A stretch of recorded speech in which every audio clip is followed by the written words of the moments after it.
a même pas une...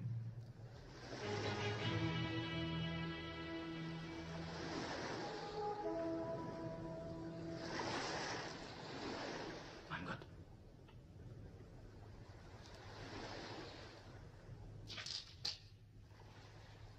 Le débarquement. Ils arrivent. Salut les Wargamers, c'est Benoît de Wargame Miniature Tuto. Vous l'aurez compris, c'est la première vidéo de ma série consacrée à la constitution d'une armée américaine pour le jeu Bolt Action. J'ai choisi une période de la guerre, donc après débarquement, hein, puisque c'est la période la plus faste pour l'armée américaine, et on va construire ensemble cette armée. Je vais vous expliquer un petit peu comment on construit une armée pour Bolt Action. Donc forcément, il y a des prérequis. Le premier prérequis, c'est bien entendu de posséder le livre de règles de seconde édition de Bolt Action. Donc, puisque vous pouvez commencer à jouer l'armée américaine, elle fait partie du bouquin, vous pouvez commencer à la jouer directement avec ce livre. Mais vous allez être très vite frustré puisque elle n'est pas complète, il va manquer des véhicules, il va manquer des unités, et je vous conseille donc l'achat du second livre consacré spécifiquement à l'armée américaine. Alors c'est un livre en anglais, mais généralement on s'y retrouve plutôt bien, ça va vous donner des unités supplémentaires, des règles spéciales, enfin c'est un beau livre, et les illustrations sont très très jolies. Le prérequis suivant, c'est faire appel au logiciel easyarmy.com. Alors qu'est-ce que c'est easyarmy.com? C'est un logiciel qui est totalement gratuit, alors c'est pas un logiciel, c'est une application en ligne, donc il n'y a absolument rien à télécharger. Je vous ai fait une petite vidéo sur comment utiliser cette petite application. Donc on va sur easyarmy.com, je mettrai bien entendu le lien dans le descriptif de la vidéo. Alors à quoi ça sert? Ça va servir à construire votre armée, puisque vous pouvez le faire avec un papier et un stylo directement à partir des livres. Vous allez y passer un temps pas possible, et ça vous allez gagner pas mal de temps, et vous aurez une liste qui sera beaucoup plus propre. Ça ne vous empêche pas tout de même de vérifier. Donc, au niveau de cette application, on clique sur Bolt Action, on se connecte, alors c'est gratuit comme je vous l'ai dit, hein. On clique sur nouveau, tout en haut on va tout simplement sélectionner les États-Unis. Vous voyez, il y a plein de listes préétablies avec plein de choses, et on va sélectionner le peloton renforcé américain qui offre un panel très important au niveau des unités. Ça va vraiment vous ouvrir un large choix, et voilà, on se retrouve sur cette page là qu'on va retrouver tout au long des unités que je vais vous présenter.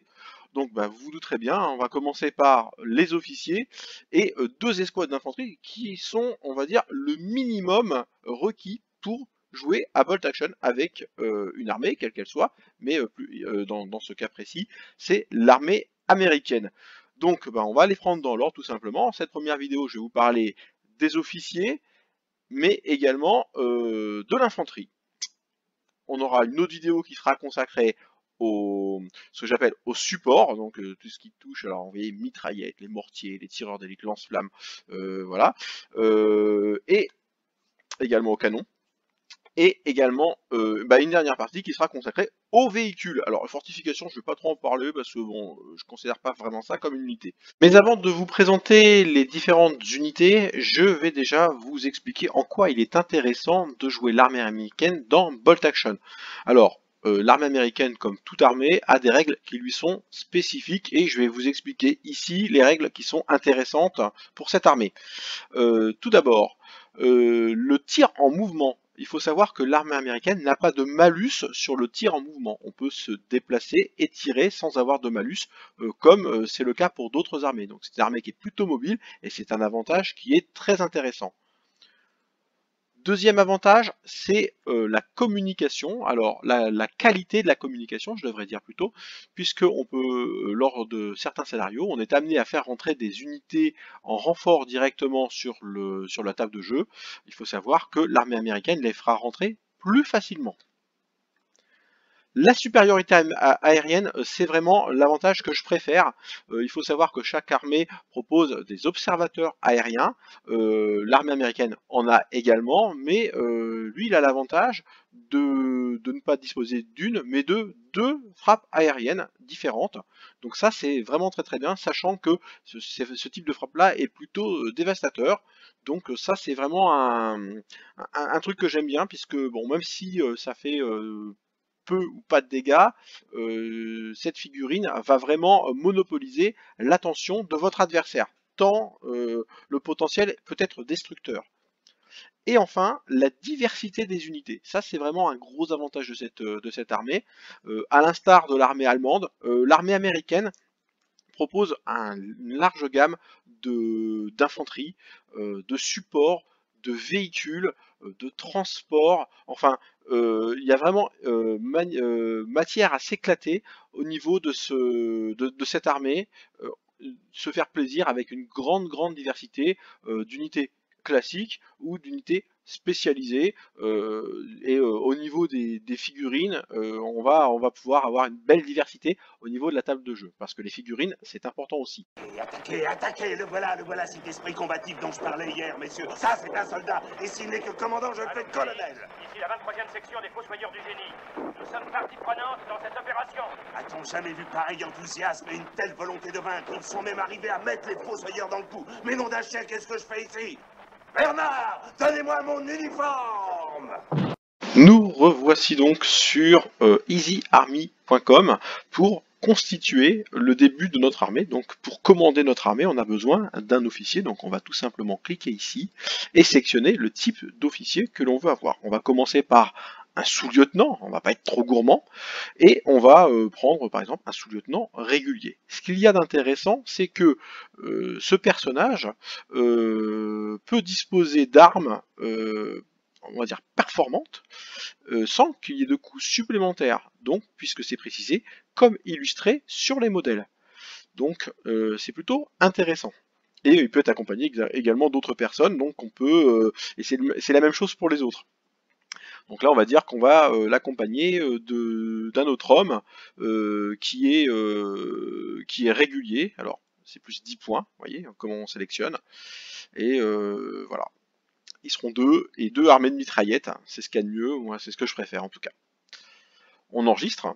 Alors, je vous montre déjà comment on construit. Après, je vais vous montrer un petit peu les figurines que j'ai sélectionnées pour vous, qui vous permettront de constituer cet état-major, on va dire, très simplement et à moindre coût. Ça, c'est assez important pour le dire. Il faut savoir également que de nombreux fabricants, y compris Warlord, proposent des packs, des packs au niveau de l'état-major.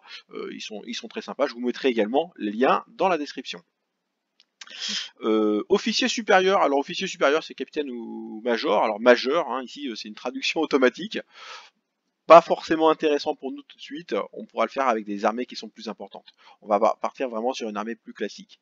Le médecin, bah, on va prendre un petit médecin, on va cliquer dessus, le médecin, et jusqu'à deux autres personnes, donc moi je vais prendre un médecin régulier, tout bête, et je vais enregistrer. Enregistrer et revenir, c'est important. Vous voyez que ici ça se remplit petit à petit.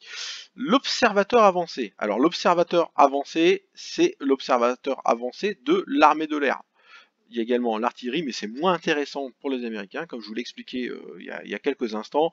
Ils ont une supériorité aérienne, donc on va sélectionner ce type de personnage. Alors ici avec une illustration hein, sur le site, alors qui vous incite un petit peu à acheter chez Warlord. Bon, c'est plutôt une belle chose. En plus les figurines sont bien peintes, donc il n'y a pas de problème par rapport à ça. Ça vous donne une bonne illustration. Donc on va prendre un régulier également. On part que sur du régulier pour l'instant. On enregistre et on revient comme d'habitude. On l'accompagne pas, on va le laisser tout seul, il va se débrouiller.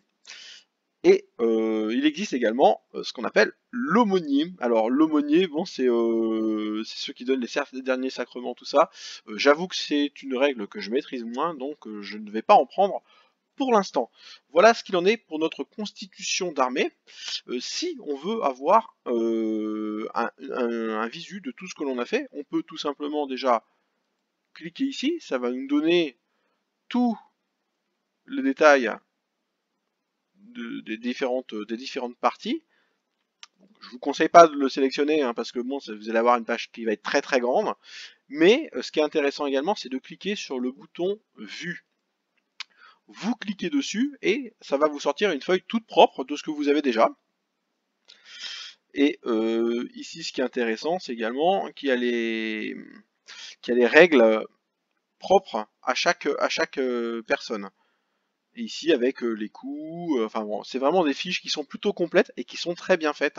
Donc ça, c'est plutôt une très bonne chose. On retourne donc ici, et ce que je vous propose maintenant, c'est que je vous montre un petit peu quel type de figurine j'ai sélectionné pour ce type d'unité. Concernant le choix que j'ai fait pour les figurines, je me suis basé essentiellement sur la boîte American Infantry de chez Warlord Games. Cette boîte, je l'avais présentée il y a quelques temps. Vous allez voir un petit lien qui va apparaître, qui vous invite à visionner la vidéo complète de la review de cette boîte.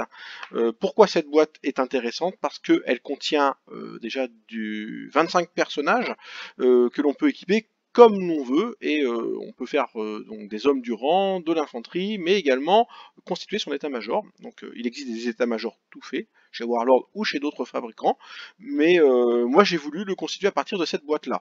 Voilà ce que cela donne. Ici on voit mon lieutenant ainsi que son aide de camp, tous les deux comme indiqué tout à l'heure lors de la constitution de l'armée, sont armés d'une mitraillette. Là encore une photo de ces peintures. Alors soyez indulgents au niveau de la peinture. Voilà, je suis pas un professionnel. Bon, moi ça me convient. J'espère que ça vous conviendra également. Au niveau du soclage, j'avais également réalisé une petite vidéo, si cela vous plaît, pour réaliser le même assez facilement. Ben voilà, encore une fois, un lien va apparaître. Donc là, c'était pour mon commandant. Ici, c'est mon observateur aérien que j'ai également armé de mitraillette et d'un pistolet. Cette figurine-là est plutôt sympa, c'est la figurine du médecin. Le médecin, toujours même base de peinture, toujours sur la même boîte de base. Celui-là, je ne l'ai pas armé. Je lui ai simplement appliqué les décalcomanies qui sont également fournis dans la boîte. Ici, c'est des décalcomanies qu'il y a sur le casque, mais également le brassard qu'il ne faudra pas oublier de salir par la suite. Le médecin, vu de derrière, hein, tout simplement, avec moi j'aime bien les socles qui sont assez fournis et assez propres.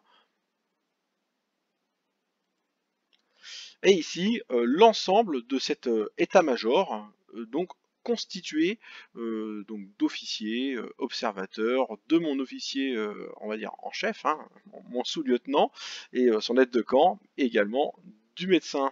Voilà, donc la boîte Warlord vous permettra, je pense, de constituer pas mal de choses, et les différentes poses qui sont proposées sont très intéressantes pour ça. Après, moi ce que je vous conseille tout de même, c'est de constituer votre armée déjà sur Easy Army, et après de construire vos figurines. Moi, pour les besoins de la précédente vidéo, j'avais monté les figurines et j'ai constitué mon armée en fonction de ça.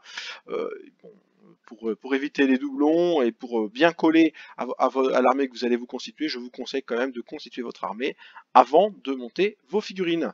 Voilà, c'est la fin de cette vidéo. J'espère que cela vous a plu. Elle était un petit peu longue, mais il a fallu que je vous présente déjà les principes de base et pourquoi jouer cette armée.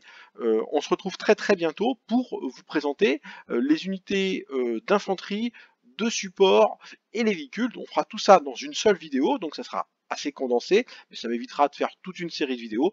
Et je vous rappelle également que j'ai également le second projet qui arrive très très vite, c'est le projet de la constitution de l'armée française, qui sera fait sur le même modèle. Voilà, je vous dis à très très bientôt, ciao ciao.